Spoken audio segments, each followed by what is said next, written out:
In this video, I'm going to show you how you can switch to Opus 4.6 on Claude AI. If this video helps, please like and subscribe to this channel. So Opus 4.6 comes with more advanced features and it is best suited for powerful tasks such as coding or programming. To do this, just first go ahead and log into your Claude AI. And once you're logged in, you'll be able to see your current model here. To switch to Opus 4.6, go ahead and tap on this drop down and you can see now we have Opus 4.6. We are told is most capable for ambitious work. Now to change, go ahead and tap on this.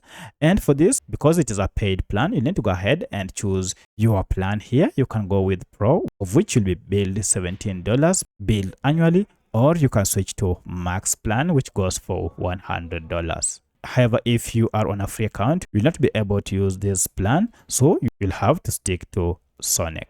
So that's how you can switch to Opus 4.6 on Claude AI. If you have any other question, kindly let me know in the comment section. Otherwise, thanks for watching and let's meet in the next video.